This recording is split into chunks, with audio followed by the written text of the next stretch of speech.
All right, guys, welcome back to the Oxytocin Effect with Caitlin and Joe. For this episode, we're going to Welcome. be answering some of your questions that you've left us on our social media, as well as ones that you've sent in to our email. And also, we're going to be going through a birth story and sort of dissecting all of the details that this one person wrote in about and kind of talking through a little bit of that. So let's get into it. And for anybody listening, anybody who wants to send in their questions or their birth stories. Another segment that we do is we're going to be talking about people's birth stories. Send your whole birth story, all of the details, every little thing that you can remember, especially if you're like looking back at your birth story and thinking, wow, I wonder why it went this way, or like, was this right? Was this okay? Send us the whole thing and we'll talk about it. Obviously, we can't know everything about your birth. We don't want to be looking at your medical care, your chart or something like Right. that. But we can deduce a lot from what it is you tell us and reiterate about your birth story. So if you want us to kind of break it down a little bit and give you our opinion, send that to our Gmail. It's oxytocineffect@gmail.com. Send your birth stories, send your questions into there. But for now, we've got a few questions to answer. So, okay. So if I tested positive for strep B in my first pregnancy, is there any way to avoid that in my second? What do you think? Well, just take a clove of garlic and you stick it up your ass, and then I'm kidding. People say that online sometimes. No, I not bet they really. do. That sounded realistic. Yeah. I mean, you try that if you want. Not really. It's just like it just lives on your skin and it kind of comes and goes over time, and there's not really a way to prevent it from happening. Yeah. Unfortunately. I'll give my 2 But you might not cents. have it. You might not have it in your second pregnancy though. Just because you had it in your first doesn't mean you'll have it again. It does increase the chance that you will have it in your second if you've had it in your first, but does not mean that you are definitely going to have it. Now, I will say there's not a lot of good like evidence to support all of the online tips and tricks to try to avoid GBS, but there's not a lot of harm in trying either. So I'll tell you some of the things that a lot of people will do. People will eat lots of probiotics, things like yogurt, kombucha, anything fermented. I think sauerkraut is fermented. You don't want stuff with a whole bunch of sugar. So you're not looking for like those super sugary yogurts or anything. You're looking for like Greek yogurt, maybe with a little bit of flavoring in it. So eating those types of things maybe could help your microbiome because the vagina is filled with healthy bacteria, and GBS is not a bacteria that harms us, but it can cause issues for baby. But it's also one of those things where, when we have it in our urinary tract, that's not normal. Sometimes people have it in their urinary tract. So sometimes it can be in places that we don't want it to be. And hypothetically, if you were to build up your good, positive, vaginal microbiome, the bacteria that's good and helps keep your vagina healthy, produces acid so that your vagina stays acidic and, yeast doesn't grow, a BV doesn't grow, all of that. Hypothetically, maybe it could also help keep GBS at bay as well. Right. Keep it to a level where it's completely undetectable. That is possible logically, even though we don't have maybe a lot of good science to back that up. So just keep that in mind. Now, there are some people that say, I've not heard the clove of garlic one, but I have heard people using like using a non-sugared, no additives kind of like Greek yogurt and like applying it like up in there. You know what I mean? Which talk to your provider about this. I'm not your provider. I don't know your personal health history, but hypothetically, maybe that would be helpful and not cause a yeast infection. Again, if you put any sugar up there or anything like that, it can cause a yeast infection. Yeah, so no just Yoplait. talk to your not trusted the healthcare Yoplait professional. strawberry up there. But ultimately, there's no like proven way to help lower the risk of having GBS.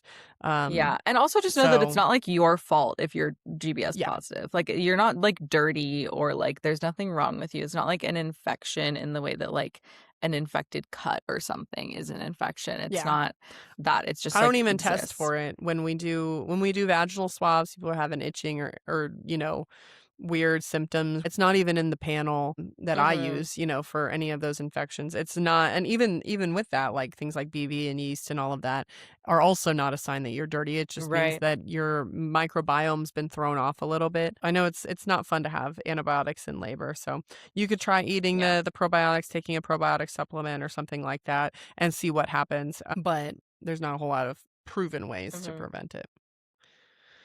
All right, next question. So, how can we protect ourselves from tearing? Can we prevent shoulder dystocia with a subsequent baby if you've had a shoulder dystocia? Mm. These are two separate questions, but let's answer the first one. So, how can we protect ourselves from tearing? So there's not like great evidence on how you can like just flat out not tear, but there's some evidence on how to avoid those like more severe tears. So like third, fourth degree tears. And there are a few things like perineal massage, Well, but there's like kind of limited. Yeah. I'll add a Go ahead. caveat to that, which is that Mm-hmm. the perineal massage we are doing when you are pushing is not usually very good. And I highly caution anybody to Yeah. ask for perineal massage while you're pushing, because most, especially if you have an OBGYN and not a midwife, which again, so Yeah. OBGYNs can sometimes act like midwives, sometimes midwives can act like OBGYNs, and there's no, Yeah. it's very much provider dependent on how people approach certain things. But a lot of the time I see midwives or OBGYNs putting their fingers in and providing excessive amounts of stretching with their fingers to the point where people get tears simply from Yes. that. And And also from the swelling. If you are pushing for hours and someone has their fingers inside of you the whole time, the likelihood that you're going to have quite a bit of swelling on your labia and perineum is higher, and that can lead to higher rates of tearing as well. yeah, and I was going to say that too, is that yeah, your tissue swells a lot. It makes it a lot more what we call friable, easily damaged, especially when we're touching and we're stretching and all of that. There's a lot going. I mean, the tissue changes a lot. I don't know if anybody's had a baby and noticed oh my gosh, my vagina looks unrecognizable right now, like before you start pushing or something. It's because your Yeah. body is doing some changes to those tissues so that there can be more stretching happening. But those changes Hmm. also make it a lot easier for us to damage your cells when we are putting a lot of additional stretching, shearing sort of pressure there. So yeah, I think perineal massage before going into labor is a better thing to try, Mm. even though there might not be a whole lot of great evidence You can that be proves gentle that it with it. is. Logically, it just makes sense that if we sort of work on conditioning those muscles and stretching those muscles, that there would be some benefit to that. Now, what I will say in my own experience to be the absolute most effective way to help prevent tearing or to avoid excessive tearing, because it's also good to keep in mind that tearing happens and it's natural and normal. The vagina is sort of Yeah. meant to tear. I know that's a scary, scary thought to sort of wrap your mind around, but the vagina sort of is meant to tear a little bit, and it's also meant to heal. Mucous membranes in the body, like for example, the Yes. skin on the inside of your cheek, if you were to cut, the inside of your cheek, it heals within days. It heals quickly. The vagina is very similar. It heals really well.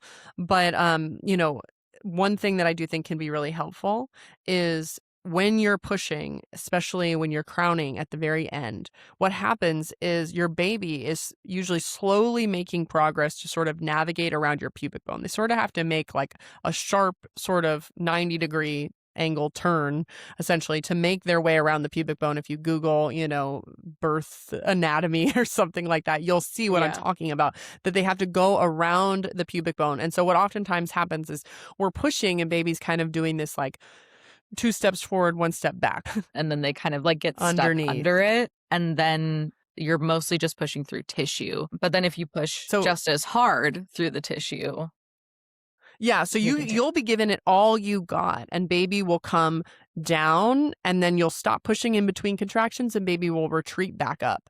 And then more and more so until finally baby makes their way underneath the pubic bone, and then it's all forward progress. There's no more, one step back anymore. And so if you push as hard as you were pushing before, after you get to that point, which is really at the very end, when you are Hmm. crowning and there's a large part of the baby's head that can be seen, you start pushing as hard as that. Baby's going to be born quickly, but you will likely have more significant tearing almost all the time. And a lot of OBGYNs and midwives don't realize that this is happening. You get so sort of Yeah. conditioned to seeing everybody tear. Like it's like 80, 90+% of people are tearing, and you just think that everybody's meant to tear until you start seeing in the home birth setting, very few people are actually tearing Yeah. or tearing significantly enough Yeah. to require suturing. And it's because there's a difference of approach, in the home birth setting. But what I learned as a midwife is, when you get to that crowning, baby's head is like right there, ready to be born, you stop pushing altogether. You try to allow the contractions to sort of push the baby out. Now, what oftentimes happens that messes this up for people is the fetal heart monitoring strip is showing your nurses and your provider likely a deceleration or multiple decelerations. It's really Yeah. stressful for babies towards the end when they're getting squeezed through the birth canal, and babies show that on the monitor in decelerations. And there's a difference between a provider who recognizes that as a normal physiologic thing that happens pretty much every time a baby is born, and a provider who sees that as a reason, a justification for why baby needs to come out immediately. And so they'll never Yeah. tell you to slow down or stop pushing. They want you to get that baby out immediately every single time. But it actually usually can happen a little bit slower. I would say ask your provider, ask your midwife or whoever when you are ready to start pushing, for example, you know who your OBGYN is going to be, who's on call at that moment, and you can say, listen, I want to push this baby's head out as slowly as physically possible. Yeah. Please help me with that. And that is going to be the most helpful thing. You can also do warm compresses. There's a lot of other little Mm. ways to help prevent Yeah. tearing, but it's the slow delivery of the baby's head that is the most effective by far in my experience. Yeah, definitely. And I think a lot of that is it has to do so much with like provider direction because I think whether you have an epidural or not, but especially if you do not have one, it can be very, very hard to not push really hard in that moment because you're feeling all the stretching and the burning and your brain is kind of going, get me out of here, literally, however you can, like get this baby out. And so you have to kind of have someone who is willing to kind of like get in your face if they need to and just be like, we're not doing that right now, or tell you to do little breaths, or, sometimes we'll say cough. Bit more control because you can feel where baby is at and you can feel the tearing, and it's like at the most intense point of pushing is when Yeah. you should stop pushing. Yeah. And so And a it's lot of almost just like a people, game of how long can yeah. you tolerate that sensation versus when you have an epidural, you have to rely a lot on the person who's there helping you deliver your baby. I think a lot of the reason also that we like in the out of hospital birth setting just like don't see as severe of tears or as many tears is that people are almost always, at least in my experience, like 80% of the time people are pushing on all fours, and if they're not, they're, like, on their side, and the rate of somebody being actually in a, like, extremely deep kind of squatted position or, like, on their back in lithotomy is quite rare, and those positions where your knees are, like, all the way up to your chest, those are also going to, like, stretch that back part of your perineum kind of, like, forward also around baby's head and gives them a little bit harder of a time getting out of the tissue, which can cause that tearing as well. And we see, so for example, like, birth stools have been shown with a higher risk of tearing. Mhm. I love a good birth stool. It's unfortunate, but the reason I love a birth stool is the same reason why it can cause tearing, because birth stools, I Yeah. think, just do a wonderful job of allowing baby to just come down like quickly. But then it's Yes. like at the end, you want to pull back on that force and power of the push so that baby can sort of be pushed out with the force of your contractions and not the force of the pushing. But just be Yeah. mindful of that. Now, next part to this question, can we prevent shoulder dystocia with our next baby? So, if you've had a shoulder dystocia before, I hate to tell you this, but it does increase the chance of having a subsequent shoulder dystocia. Um, Yeah, by Now, quite a bit. usually, yeah, by quite a bit. Now, shoulder dystocia is one of those things where we have tried to do all these different things to prevent it. Like when you hear a provider trying to induce because baby is quote unquote big, it's actually not an evidence based approach. ACOG Mhm. does not Yeah. support us doing that. And the research doesn't support. That's why ACOG doesn't support us doing that, because the research says that it does not, decrease the incidence of things like shoulder dystocia. We have tried a Right. lot of different ways to try to prevent babies from getting too big and causing shoulder dystocia. But what I think, this is my own hot take as a midwife, it's my own kind Mhm. of anecdotal experience. I think a lot of times shoulder dystocias aren't true shoulder dystocias. We call them that as providers when the baby maybe delivers a little slower, or there's maybe a little bit of the baby might get like stuck in a sense, but it's because of maybe positioning, because the person's lying on their back in the bed and the pressure from the bed up on this person's tailbone is creating a more narrow space. As soon as you flip the person over into hands and knees, the baby comes right out. And that's more of like what we call a bed dystocia, or like a what we call an iatrogenic complication, where iatrogenic means we cause the problem. The medical like intervention, or the sort of just like the way that we do things in the medical field causes the issue that needs to be corrected. And in this case, sometimes by sort of forcing people onto their back, we can cause those issues. But like if you have a Yeah. true shoulder dystocia, very difficult to really try to prevent that from happening again, unless it came from, for example, you had gestational diabetes, maybe uncontrolled gestational diabetes, baby grew too big, or undiagnosed gestational diabetes. Maybe you declined the gestational diabetes testing, towards the third trimester, and so it wasn't properly managed and baby grew too big. Those are things that maybe we could try to prevent in a subsequent pregnancy by managing the diabetes better. But if it was like truly out of nowhere, unexpected, which a lot of shoulder dystocias are Yeah. completely unexpected, unfortunately, there's not a lot we can do. Yeah, and I just have a question for you, honestly, about the what you were saying about like sometimes it's perhaps not like a true shoulder. Is that out of hospital, you almost never see a provider putting hands on a baby before that shoulder is coming out. So they're not doing anything to make that happen. Head comes out, they wait till the next contraction, baby does their little cardinal movement, shoulder comes out, then the provider goes in to catch. That's what I see almost all the time out of hospital. In hospital, you almost always see some amount of like manipulation of baby to get that shoulder out, or to like see if that shoulder is like slipping under the pubic bone. And then sometimes I wonder personally if we are calling things shoulders occasionally, or like worrying about a shoulder because baby has not done any kind of cardinal movement yet, and that shoulder is not ready to come out. But like if you had given them until the next contraction, that shoulder maybe Oh would have yeah, been completely fine. And I happens actually all the asked an time. OB about this recently because I had a client who did not want that to happen and was like, hands off me. And the OB was like, absolutely not. We have to do it to prevent shoulder dystocia, whatever. And I asked for data and she couldn't provide literally anything.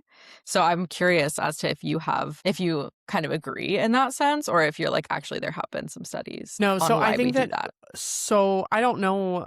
This is all my opinion. Okay, I Great. don't have a whole lot of Not medical research to advice. tell you. Yeah.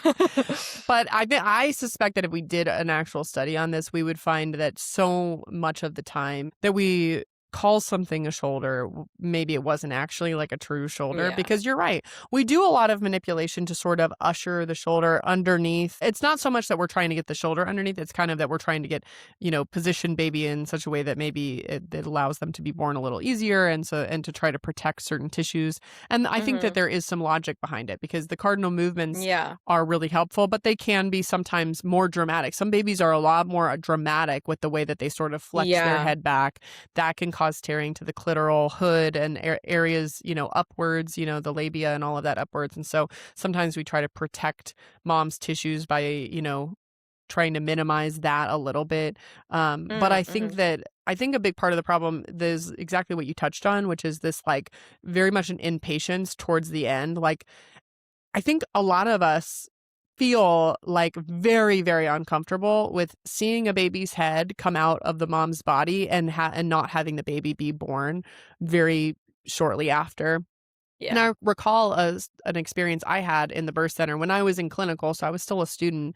But I had actually I had always worked in the hospital setting, but I had never seen someone deliver the baby's head and then wait sometimes 3-4 minutes for the next Yeah. contraction to come Yeah. and deliver the next bit. And I think in this scenario, we had gone through a total of 3 contractions, from like the baby's head was delivered in one contraction, and the rest of the baby's body wasn't delivered until not the next contraction, but the contraction after that. And I Yeah. remember like my nerves were like on fire because I was the one delivering the baby, Yeah. but I was also a student and this was very different. And Yeah. even looking back on that, I still question myself. I'm like, am I a little bit, reactive? Like, am I a little bit Right. like, there's slightly different ways of doing things, and it felt so out of my comfortability, and it would be outside of the comfortability of a lot of hospital-based providers. But does that mean that it's the wrong way? I don't think so. Right. Um, I think that there's a lot. I think babies are a lot more adaptable and capable of dealing with the stress, the physiologic stress of kind of sitting there on the perineum and being born a little bit slower than we Right. give them credit for. We could probably do almost all of our births without any real hands-on or without those maneuvers, and I think that when babies are being born a little slower, maybe a cord in the way or baby is a little Right. bit bigger, they can get sort of stuck, but it's not a true shoulder dystocia. Shoulder dystocia is going to look very classic in the sense that there is a turtle sign. The baby's head sort of like fully just like retracts back onto the perineum like Mhm. aggressively. It's not one of those situations where everything looks normal and we're trying to get the baby out before they even restitute, before they even turn, and the Right. baby's just like we're pulling down and the baby's not being born immediately. A lot of the time what's happening is the contraction has left, the contraction's not there anymore, and there's no power coming from the uterus, and that's where most of the power needs to be coming from. Mom's pushing, Right. that's 10-20% of all of the power you're getting. You need that 80%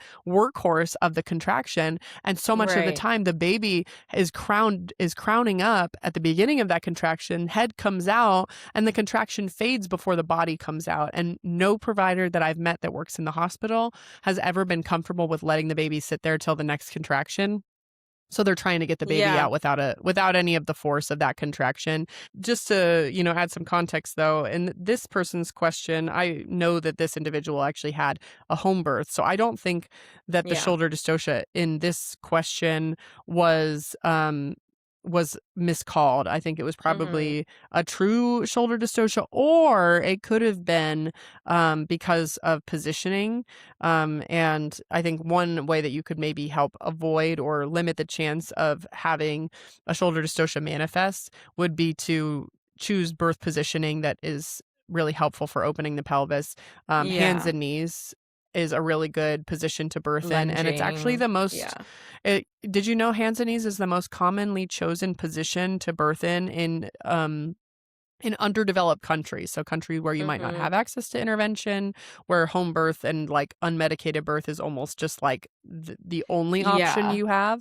Yeah. I People, almost whether or never not, see anyone be anything but all fours unless prompted. Like, unless they have an yeah, epidural. Like, unless somebody is telling them to get off of all fours or we've, like, just done a check and they're, like, tired and they wanna be on their side still, like, people put themselves in all fours, like, almost all of the well, time, and that's what I that was gonna totally makes say. sense. I feel like knowing that has has been helpful because like these are countries where these individuals might still not have any real knowledge of childbirth or no Yeah. childbirth classes or anything. So what happens in places where people just listen to their body and they just kind of do whatever it is that feels right, and this is the most commonly chosen position. I think that says a lot about hands and knees Yeah. as a good birth position. Yeah, and I just wanna make a small caveat also for anyone listening. This is, like, this conversation that we're having about shoulder dystocia is not to say that shoulder dystocia is not, like, a very serious thing. Like, if your baby had low Apgars after a shoulder whatever, that if you are, like, have been talked to about the fact that you've had a shoulder dystocia in the past, we are not saying that, like, your providers just, like, lied to you or, like, said something No, that that's isn't an important true. caveat. Like, shoulder dystocia is a very, very real thing, and it can be absolutely, absolutely devastating outcome-wise, and so I don't want people to think that we're, like, downplaying the seriousness of a shoulder Yeah, dystocia. I know that that's how it can come off. I think when a shoulder dystocia is a true shoulder dystocia, Yes. and we've done everything right and we can't get baby out, it is catastrophic and it is Yeah. awful and terrible, and it is something to be a little bit afraid of if something like that has happened in the past. Um, Yeah. Unfortunately, there isn't a whole lot of things we could do to prevent it.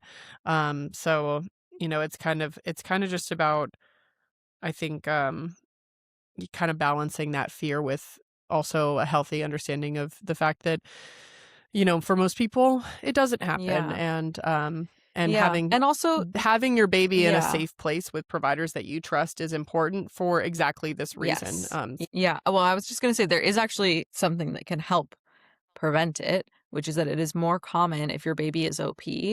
And so the more that you can move when you are in labor and do and like get with it and do all the positioning things that people are asking of you and all of that kind of stuff, like really be moving through your labor, even if you have an epidural, like really be on it with doing all the positioning stuff. If your baby can get into a good position, that is helpful. Okay. Next question. Okay. So I would love your opinion on Pitocin or baby being continuously category 2, which category 2 is kind of this gray area in fetal heart monitoring where it's like the baby's it's not enough to say we need to do a C-section immediately. Baby has to be born right now, but it's also there's something wrong with it. It's kind of like this sort Mm-hmm. of ambiguous, sort of you know, ancillary category that anybody that's not got like a perfectly healthy normal strip is going to get thrown into. So, babies continuously category 2 throughout labor with minimal accelerations and no accelerations for hours, and the doctors are continuing to up pitocin. I feel like you're probably a better person to answer this question. Anybody like talking to their doulas about what the strip looks like? I can recognize certain things. I know what an early looks like versus what a late decel looks like. I know what a flat strip looks like. I know like why those things are bad, but like I do not have and no doula unless they did work in obstetrics like actually has the training and expertise to read a strip and like know what should happen on that. So I'm curious to know your thoughts on that one, Caitlin. I do feel like when we use pitocin sometimes, well, I think you know this too, Joe, that when we use pitocin, we oftentimes are, again, that word, iatrogenic Mm-hmm. problems. We're causing problems that we then need to fix with, more Yeah. medical intervention. And that's also where like the cascade, people talk about this cascade of medical intervention. And so that's why it's always, I think, just it's so important to recognize that these interventions, they have a lot of power and they can save lives. They are literally life-saving Yeah. things. We are so grateful to have them. But at the same time, every single one of them comes with risk. There is not a single thing that we can do that doesn't have risk. Even a simple cervical exam has risks. So in this case, Pitocin, it is not uncommon just from this sort of overuse of Pitocin that we have in the United States. We use it a lot. We use it on people who don't need it. We use it on people who do need it. Yeah. We use it for inductions, and we use it for people who are in normal labor and everything is going fine. But in this case, we can sometimes use Pitocin and stress babies out because the way that your Mm-hmm. nurse is told and instructed and how they're trained on sort of upping your Pitocin is to continue going up on the Pitocin until your contractions are 2 to 3 minutes apart. Very consistent contractions. Now, how does that compare to labor, like real spontaneous labor? Real spontaneous labor, your oxytocin in your body would maybe have your contractions be 6 minutes apart for a while, and then 5, and then 4. Maybe it's stay Yeah. at 4 for many hours, and then you get to the point where you're ready to push, and they'll be 1, 2, 3 minutes apart. But when we use pitocin, we're trying to get your contractions to be 2 to 3 minutes apart from the jump, from the beginning. That can Yes. be really intense for baby, and also with your own body's natural oxytocin, it causes your uterus to contract to a certain intensity that is sort of being regulated by your own body's internal, systems. With Pitocin, we're usually not monitoring the intensity of those contractions. We are Right. monitoring the frequency. When you see on the monitor those contractions rise and fall, and you see some that maybe rise higher than others, that is not telling us a lick about how intense that contraction was. All it's telling us is that Yeah. a contraction happened. Now, we can use what's called an intrauterine pressure catheter that tells us the actual intensity in something called Right. MVUs. That's the measurement of how intense a contraction is. But most people don't have an IUPC, and we can't measure their MVUs or how intense their contractions are. So we could be giving Pitocin to somebody, causing contractions to come every 2 to 3 minutes, and those contractions are twice as strong as what you would get from spontaneous natural labor. And that can absolutely wear a baby out, and it can cause a Yeah. category 2 tracing or a category 3 tracing. It can cause, us to have to intervene and maybe get baby out via cesarean, from, Right. decelerations that are sort of caused by that additional stress we're putting on baby. Yeah, and so when you're in that situation of, like, somebody's on Pitocin and baby's not looking really bad, like, not stat C-section bad, but, like, not looking great, is that something that you then consider, like, maybe we should be giving the Pitocin a break, maybe we should be turning it down or just leaving it where it is, maybe we should be placing IUPCs, like, what goes through your head I when that's I happening? turn it down. My Yeah. approach is that I turn it down. Now there are actual, like, recommendations on this where, Yeah. if baby has, decelerations in a category 2 strip. I have to remember this from midwifery school, but I remember in midwifery school being surprised as to how we kinda keep pressure on the gas even Yeah. when baby is not doing super well. There is actually a whole, what's it called? There's a whole Flowchart. flow chart. Let me see if I can find it. I also just I can explain kind of like why like some of the thought behind a provider who is going, let's keep things going how they are, even if baby doesn't look like great on the monitor. Some of that reasoning is that like a baby who is not coping well with like your 4 or 5 6 centimeter contractions is not super likely to just like randomly start coping really, really well in transition or pushing. And so sometimes their thought is like, well, yeah, we could slow this down, but then if baby just gets like more and more tired, then we might end up in a C-section. Whereas if we kept going and we actually just got baby out before they got to the point of being that stressed, then we might still be able to get you a vaginal delivery. So I think it's a really extremely, like, complicated thing that providers are looking at when they're making those decisions, and I don't think that there's, like, a perfect answer always in those situations. Yeah. So the flow chart that I'm thinking of is called Intrauterine Resuscitation Tachysystole Yeah. Management Algorithm, and you could find Oh, that, I believe, on ACOG's website. But I'll kind of go over a little summary of what that looks like. So, when you have pitocin, and you're seeing like fetal distress and everything, so step one, you usually identify what the problem is. So tachysystole is when your contractions are happening very frequently. You're having more than 5 yeah. contractions in 10 minutes. That's the definition of uterine tachysystole.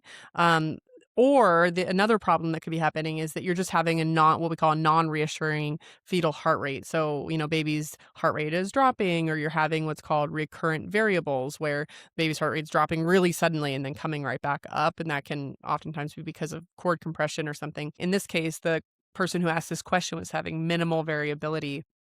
That was what it sounds like the reason why her baby's fetal heart monitoring strip was category 2, was because the baby was Yeah. having minimal variability and no accelerations.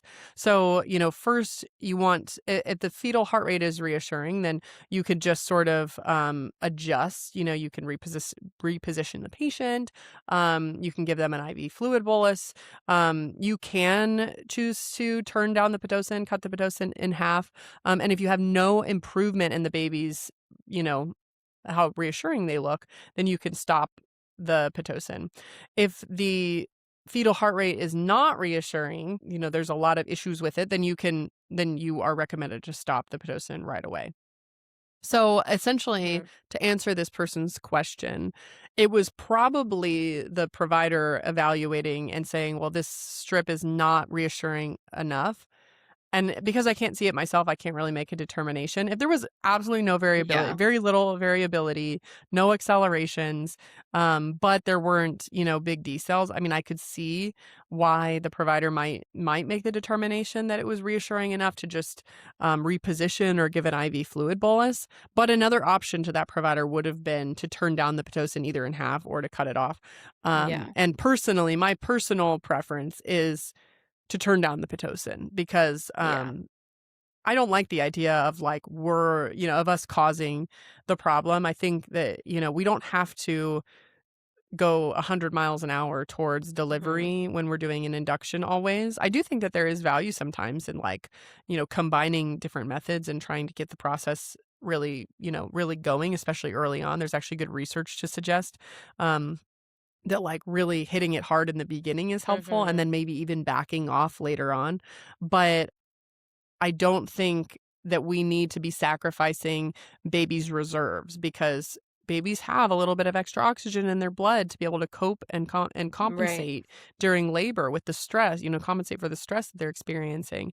We are depleting that by stressing baby out with contractions that are happening too frequently. Yeah.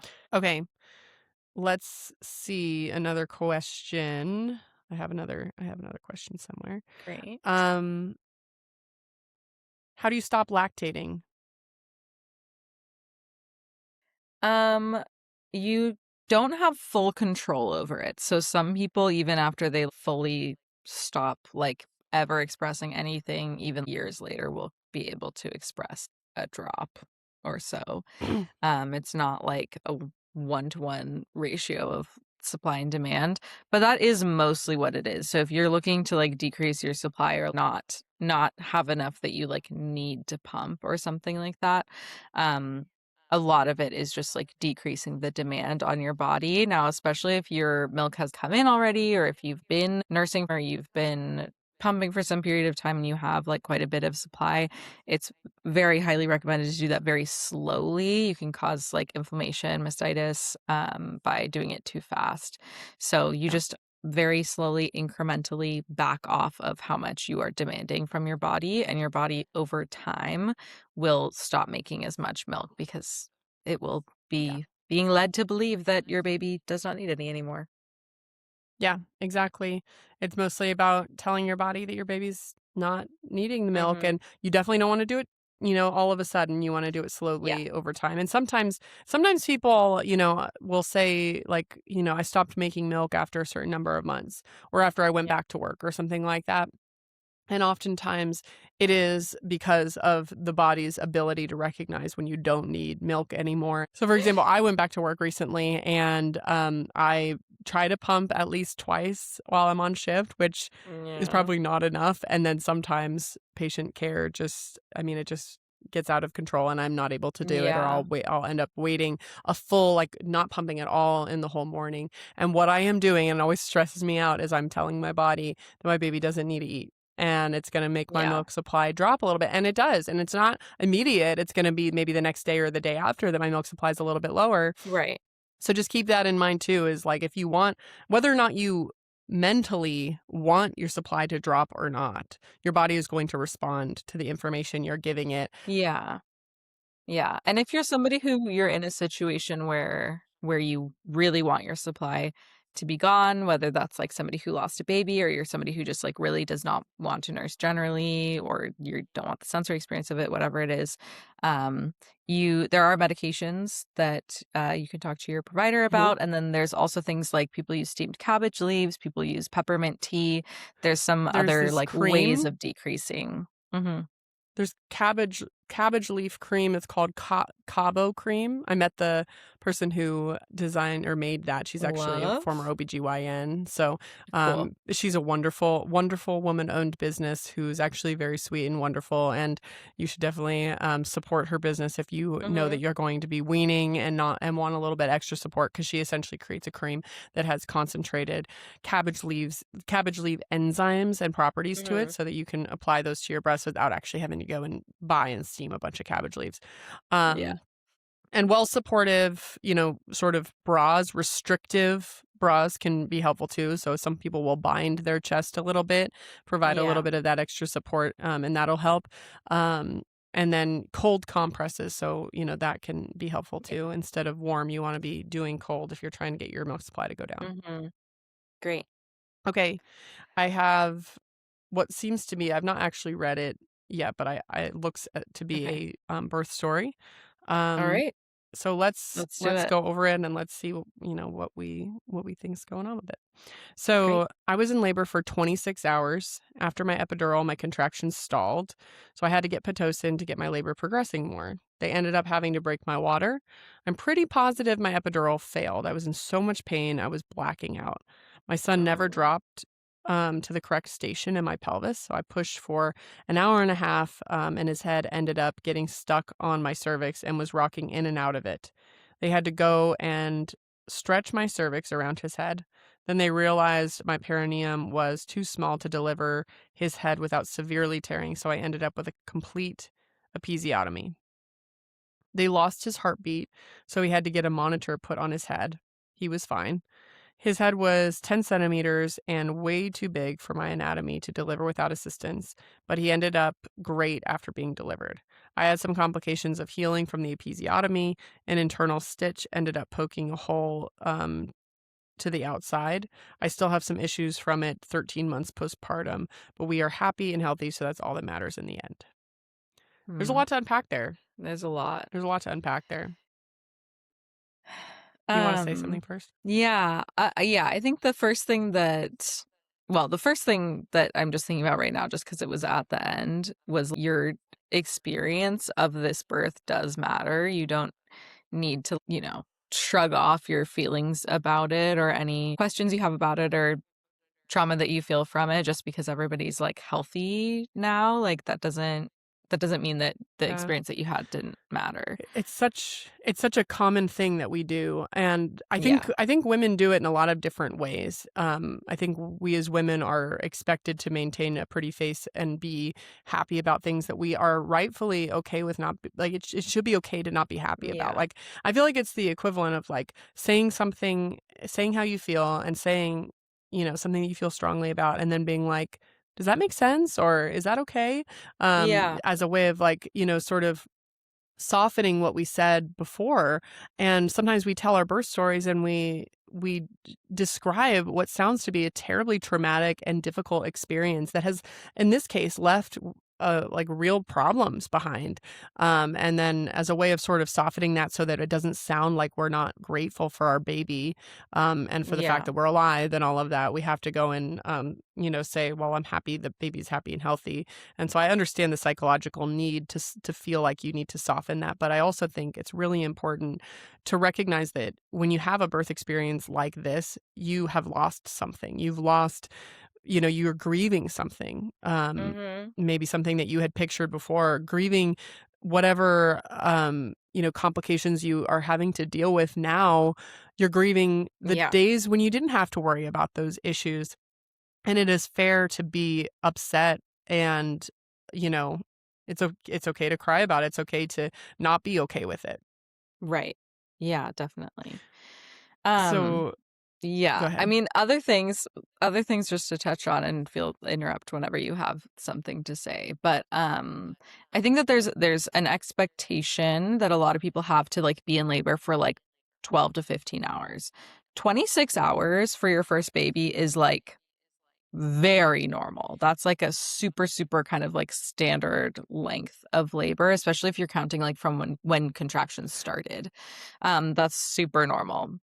Right. If you're counting contractions from being induced, right, before you've Right. started Pitocin or anything like that, it can last significantly longer. And I don't Oh think that yeah. that's the case here, because she said that she No. got Pitocin when her labor stopped progressing. But, it can be 24, 48, even longer than that, hours of labor, because a lot of those beginning contractions and the work that we're doing, for example, with cervical ripening, is actually Hmm. what you would have been doing in the days or weeks leading up to labor that Right. we're skipping past because we're doing the induction. And even Hmm. with spontaneous labor, a lot of times people start counting those hours when they feel those very first contractions. And so, like, for example, with my most recent birth, I was woken up at like, I want to say like 3 a.m. on one given day, and I Hmm. didn't deliver my baby until 6 or 7 a.m. the following day. Yeah. So yeah, that would have been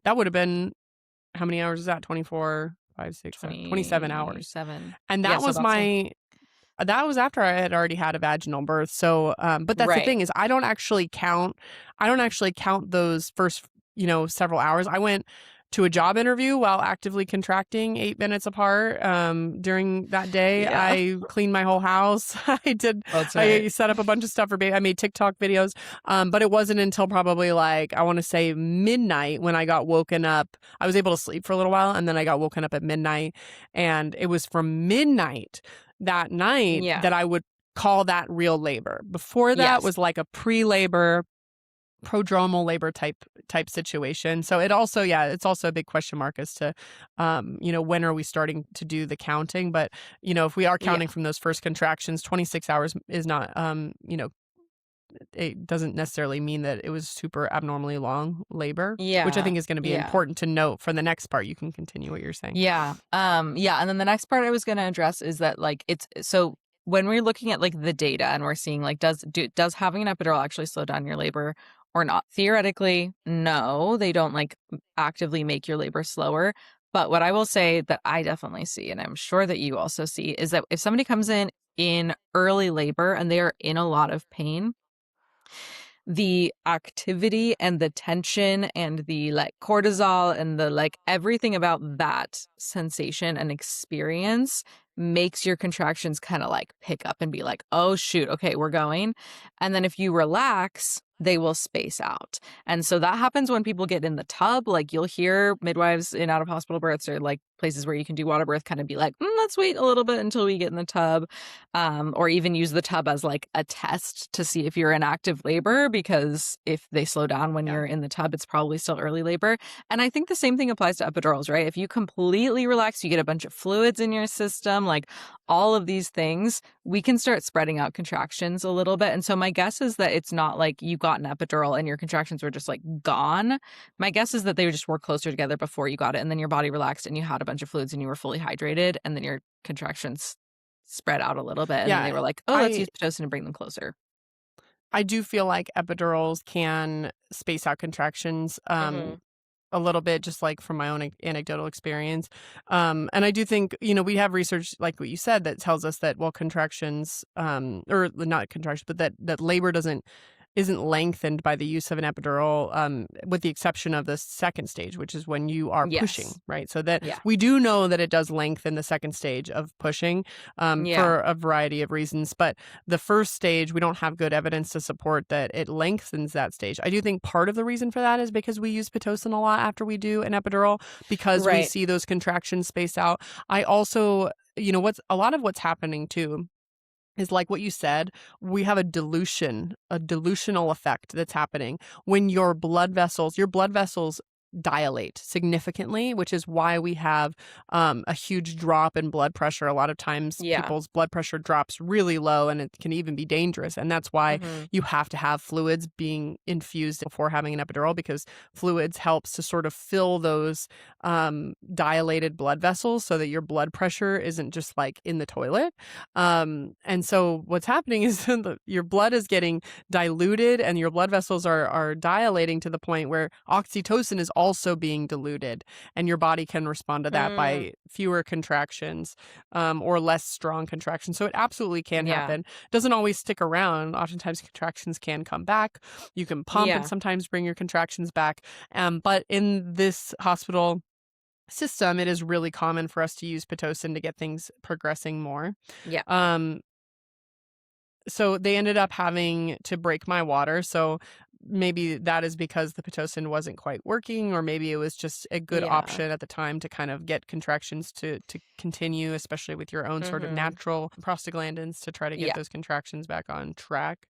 Now this part where pretty positive my epidural failed. I was in so much pain. I was blacking out. I feel like if you're blacking out, then yeah, you Yeah. had a very ineffective epidural, because you should not be. I mean, being in so much pain enough Yeah. to black out is a Especially lot. before you're pushing. Especially before you're pushing. If your baby's super, super low and you're like, whoa, this is crazy, that's a very different, like, did the epidural work or not kind of thing than if you're like in labor and your baby's mid pelvis Yeah, exactly. and you're feeling Epidurals. that. Yeah. There's a lot of outcomes with an epidural. You can have an epidural that works, really well for one side of your body, and the other side Mm-hmm. doesn't work very well.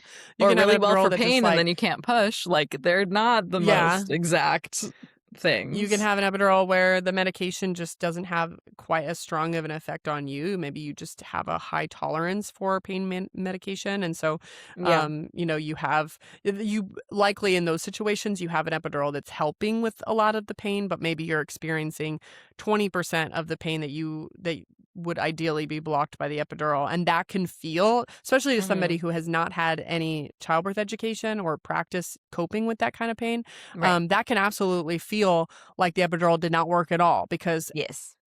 unmedicated, like, childbirth is friggin' painful. It's incredibly painful. It's no joke.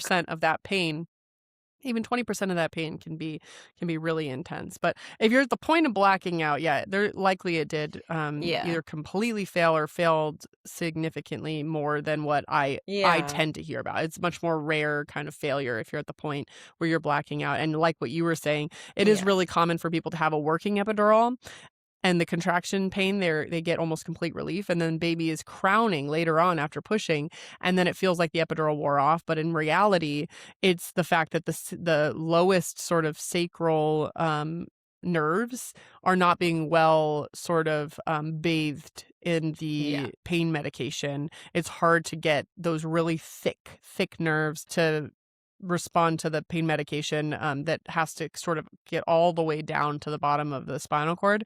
Yeah. Um, and so people will oftentimes experience a lot of intense pain right at the end, but that doesn't sound like the Mm-hmm. case here, because we're talking about labor and not, necessarily pushing.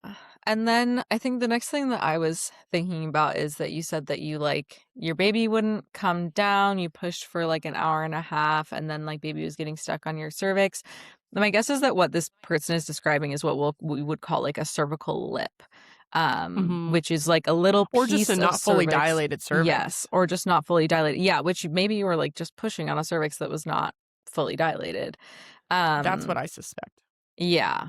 And essentially your baby is like coming down, but in between pushes or even sometimes like during pushes, that little bit of the cervix is still kind of around their head. It's not staying behind their head when you're pushing.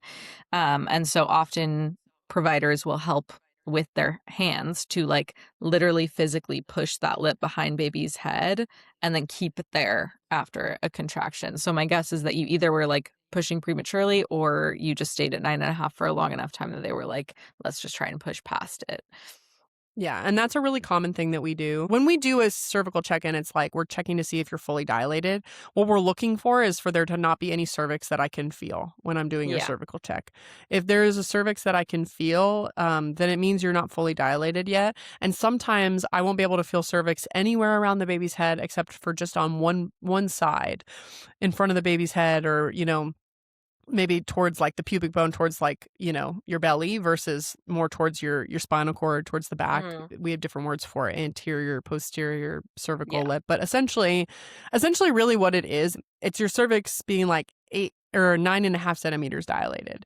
And there's one part of your cervix that sort of hasn't melted away. And oftentimes that's happening because of malposition. The baby's not in a perfect Hmm. position and there's not been enough pressure applied. And this happens a lot with epidurals, where the baby will be applying a lot of pressure because you're laying on your back for hours with an epidural to the bottom parts, the bottom and, you know, bottom half of the cervix. And so it's the top half, the part closest to, your belly, right? Your Yeah. pubic bone, that has not fully receded behind the baby's head because there hasn't been enough pressure there. So then our fix to that should most of the time probably be to put you in hands and knees, or put you into a position where we Hmm. can allow that cervix to sort of melt away. Um, Naturally, as it's supposed to. But sometimes we can try to push past it, like what you were saying, and push it back with our fingers during a contraction. That doesn't work all the time. And sometimes Mm-mm. pushing on a cervix that is not wanting to move out of the way will cause the cervix to swell or become rigid and not be willing to sort of move out of the way at all. And so it is a little bit risky to say, like, oh, let's just push past it, or let's just push for 30 minutes or 45 minutes and see what happens, because sometimes your cervix does not want to cooperate that way. It's a little surprising to me that she pushed for an hour and a half before they were even trying that, Yeah. like, Yeah. just And so on I suspect cervix, that but maybe, so I'm not sure if she was pushing for an hour and a half and then they did that, or if she was saying I pushed for an hour and a half and this was part of that, oh, yeah, yeah, yeah. process. Yeah, But true. yeah, if you're pushing for an Because hour an and a hour and a half half is and the kinda quick. cervix was not, Yeah. yeah, an hour and a half is a good, with an epidural, is actually With an really epidural, fast great, work. yeah. Yeah, you did Yeah, a so great if that job was, pushing out a like, baby in an hour and a half. if that was the whole push time, that's quick, Yeah, yeah. but if we're talking an hour and a half And then we discovered that the cervix was in front of the baby's head, Mm-hmm. or that the baby's head was coming in and out of the cervix, meaning that the cervix had not fully receded back behind the baby's head to the point where you cannot feel it anymore. Then that was maybe not a great thing on whoever it was that checked the cervix before starting Yeah. pushing, because we should be making sure the cervix is out of the way. Now, I do know that some providers, especially in the out of hospital setting, will have people push for a little while without checking sometimes. And I'm Yeah. not here to say that that's the wrong approach. But usually, even in those situations, they might only let those people sorry, I hate using those words. They might only have Yeah. those people push for 30 minutes before checking. And if they don't see any change, like the perineum is not bulging because the baby's head's moving down, they don't see any signs of progress, then they might check after 30 minutes, not 90 minutes. That's a long Yeah, time. that's a long time. Yeah. Say one more thing on that last part. I also wonder from the description that was given of it, like of baby's head like rocking back. I almost wonder if that was a miscommunication. Baby was rocking back and forth on the pubic bone, and it was not the cervix. But yeah, because providers will like do internal pressure and be like, we're just pushing it out of the way so the baby's head can come down easier. Yeah. But So who this knows? next part kind of threw up some red flags to me. Yeah. Um, Yeah. they realized my perineum was too small to deliver his head without severely tearing, so I ended up with a complete episiotomy. Here's my thing. I mean, it's hard to imagine a really good situation where it's like, I know as the midwife that your perineum is just absolutely needs an episiotomy. I There are very rare circumstances where episiotomy is the right answer. Usually, Hmm. if the perineum is really restrictive, which can be the case, sometimes you can have a very restrictive perineum. Sometimes you can have scar tissue that's not willing to stretch or anything like that. I prefer if I have a provider like my OBGYN that I work with, if he's there and he can do a vacuum or assess for forceps, the Hmm. adequacy of the pelvis for forceps delivery, I would almost rather do that than do an episiotomy, because I would rather provide extra force to, sort of have the tearing happen naturally than to start that tearing with an episiotomy. And Hmm. the only times that I feel like episiotomy really comes in handy or it can be useful is when you're in an emergency situation or something and you don't have the time to Yeah. maybe do those things. And then even in those situations though, an episiotomy is not always the answer. Oftentimes the thing that is missing is the force. Maybe the contractions aren't strong enough or pushing's not Hmm. strong enough. Again, usually it's the contractions because, as I've mentioned in the past, 80% of the force is coming from contractions. Maybe Right. 20% of the force is coming from the pushing. So you might not be pushing very strong, but ultimately the contractions are doing most of the work anyway. But in this case, we're talking about contractions that were already maybe not strong enough after the epidural for whatever reason we Right. needed to use Pitocin. And so, before I would jump to episiotomy myself, I would be thinking to myself, are these contractions strong enough? Do we need to go up on the Pitocin to make them stronger so that we can sort of break through a more restrictive perineum?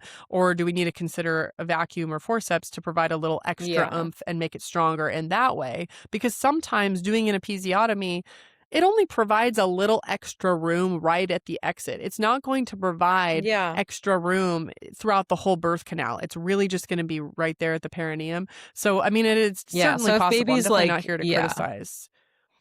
I'm never. Yeah. I'm not here to criticize her team or her provider, because I wasn't there and I don't know the situation with that. But I do get a little bit of skepticism over, really how restrictive was the perineum, and were there not other options? Because, doing an episiotomy, once you start that tear, the baby's head then crowns up and is going to cause more significant tearing maybe than what you would have had if you didn't do the Right. episiotomy. Yeah. Yeah. And I feel like my question in like hearing stories like that is always like, like, was baby completely fine? Like, did we have a lot of time? Or was this kind of like we only have like a few minutes. We should get baby out and like we need to do something fast. And like, how many other things did we try first? Like, were we pushing in the same position basically this whole time? And then going, I don't know if this is gonna happen. Mm. Did we try other things? Well, Was she baby said that already under the pubic bone? Yeah, they did they the said that internal they lost the monitors. heartbeat and did the the monitor. I do Yeah. wonder if like they could see the baby's head, because sometimes we can see the baby's head crowning and we just put the Yeah. monitor on then. I wonder if that's what happened. Yeah. Or like if She said baby the was like baby was under the fine. pubic bone for a long time, Yeah. but they just like couldn't pick Yeah. up. Yeah. Cause And like I'm sure. the only times I've seen like episiotomy suggested, like I have my clients have like been successful in like changing position, changing something they're doing with pushing and just getting baby out. And not that that's always the case. There are absolutely situations where an episiotomy is like the right choice and the thing to go to.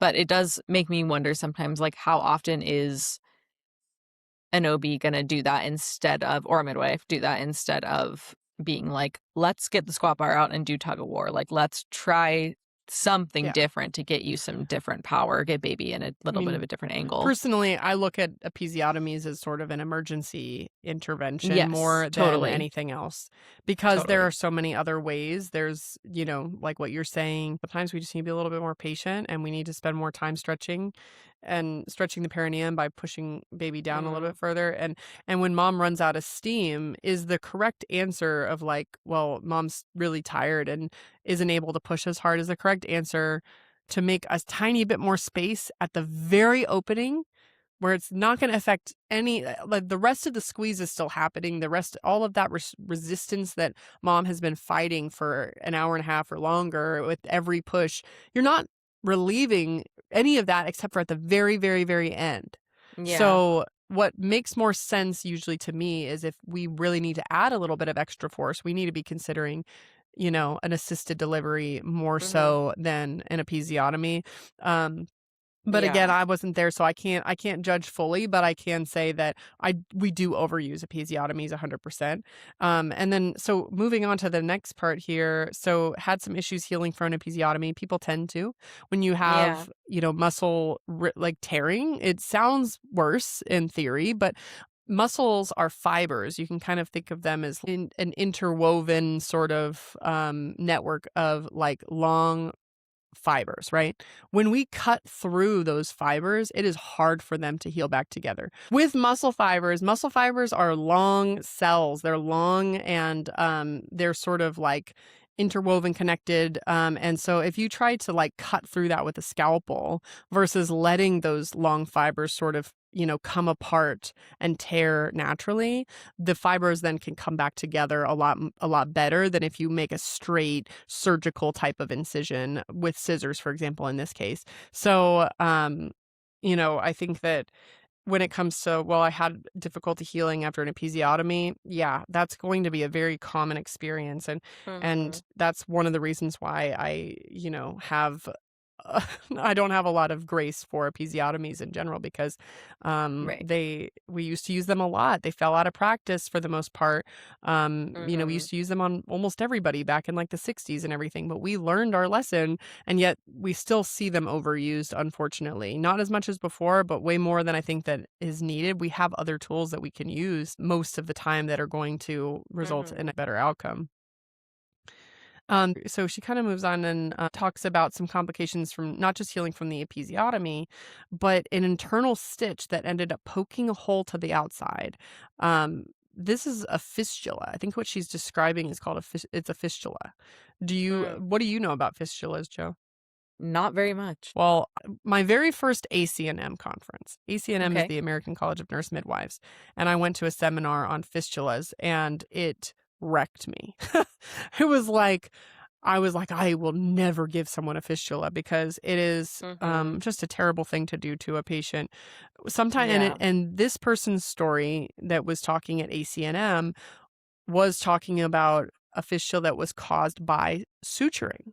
So when Mhm. someone tears, we stitch those tissues back together oftentimes. Not always. Sometimes we let it heal by what's called secondary intention, which is when those tissues they naturally touch. The vagina is actually a watertight area in the body, if that makes any sense. We actually have done Mhm. studies when people are in labor in the water, and we've tested to see if any of the actual tub water gets into the vagina. We tested and found out that no, it doesn't. It's watertight, which is Mhm. something to keep in mind if you want to do a water labor or water birth. Right. People think that there's a huge risk of infection, but we know that water really doesn't get up into those areas unless you're like doing something to sort of open up those tissues. But back Yeah. to healing and perineal recovery. So those tissues naturally touch themselves already. They touch the parts that sort of tear are going to touch one another.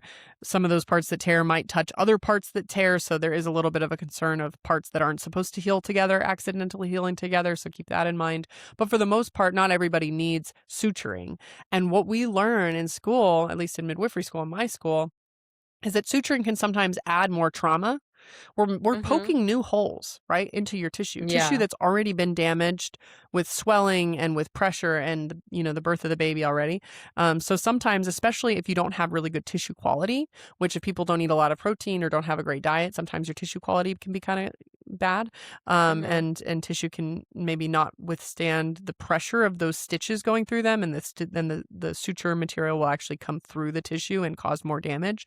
But essentially, we can cause more problems sometimes with suturing. So you really have to evaluate whether or not the tearing is bad enough to require Right. suturing. Or and I actually decided with my most recent birth that I wasn't going to be sutured, even though I had what's called a Mm-hmm. second degree. Typically, that would be recommended. Yeah. But I kind of experimented a little bit on myself because Yeah. I wanted to see what would happen if I didn't get sutured. Anyways, what this lady at ACNM described was how she was sutured and they accidentally put a suture through her rectal sphincter, through her rectum, essentially. She felt like a burning, Oh searing pain no. from when they did Yeah. that. They went too deep and they put a suture through there. And then that sort of suture material, it's like acts like a string almost it's supposed to hold the tissues together, essentially created a pathway for her body to create a tunnel from her vagina into her rectum.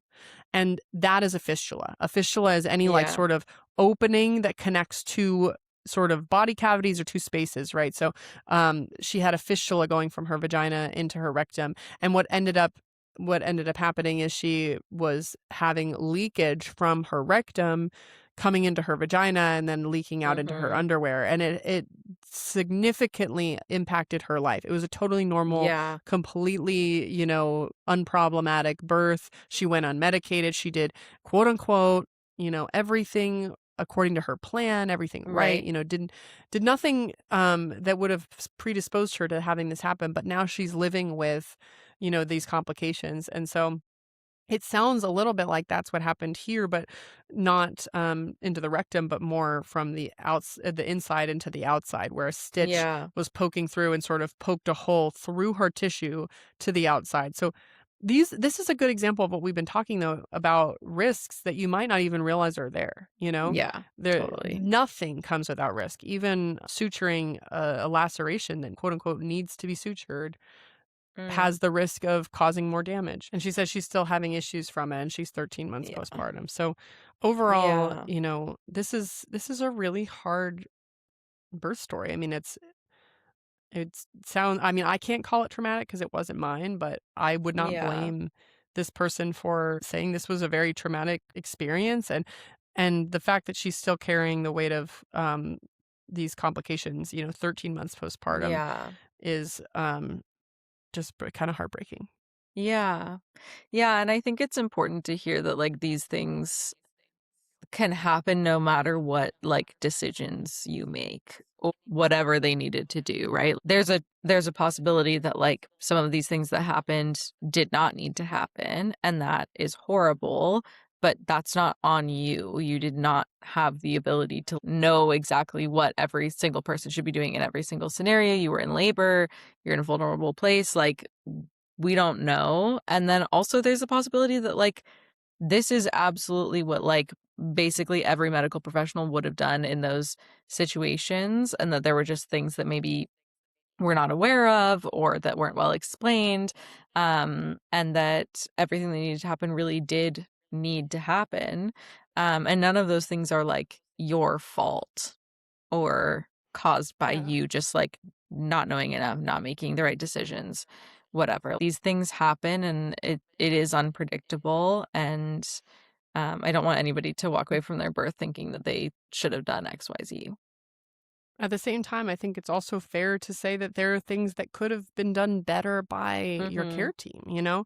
If your Yeah. epidural was failing, did somebody try to fix that for you? They should have. That is something that should have happened. Yeah. Especially I Um, was thinking about that with the episiotomy too, of like, if we're not getting enough pressure to push past a perineum, can we give her a bolus? Like, why are we not dealing with the pain so that somebody can push effectively? If someone's like at the point of blacking out from pain, of course they're not gonna yeah. be able to push And maybe effectively. that did happen, and it Right. wasn't included in the story, so it's possible that Yeah.